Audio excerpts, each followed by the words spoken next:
মানুহক যে ভয় খুৱাই আছে হাতীগাঁৱত কোনোবা আছে, কোন আছে, কি কথা, কেলে আহিছে, এইটো লাগিব নহয় অসমৰ ৰাইজক?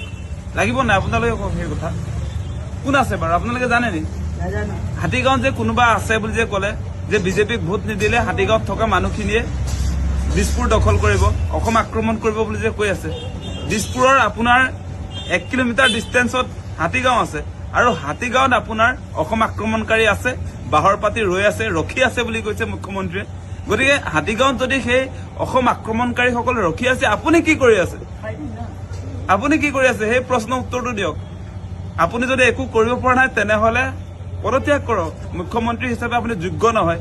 মানুহক সদায় ব্লেকমেইল কৰি ভয় খুৱাই হাতীগাঁৱত কোনোবা ৰখি আছে বুলি কৈ থাকি আপুনি বাচিম বুলি নাভাবিব। আপোনাৰ চব কথা ওলাই পৰিছে এতিয়া।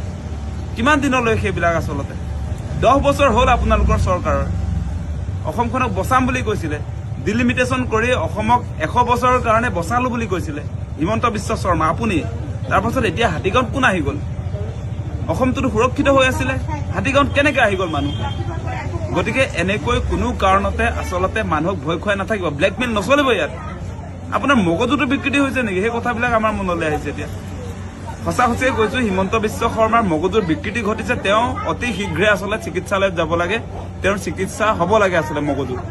তেওঁ মানসিক চিকিৎসকৰ আশ্ৰয় ল'ব লাগে, তেওঁ পৰীক্ষা হ'ব লাগে। গতিকে এনেকৈ কোনো কাৰণতে মানুহক ভয় খোৱা প্ৰতিটো মুহূৰ্তত এই যি কাৰ্যসূচী তেওঁ অব্যাহত ৰাখিছে, এইবিলাক বন্ধ কৰক দেই। এইবিলাক আৰু নচলিব বেছি দিন। চিধা কথা, সেইবিলাক স্পষ্ট কৰিছো।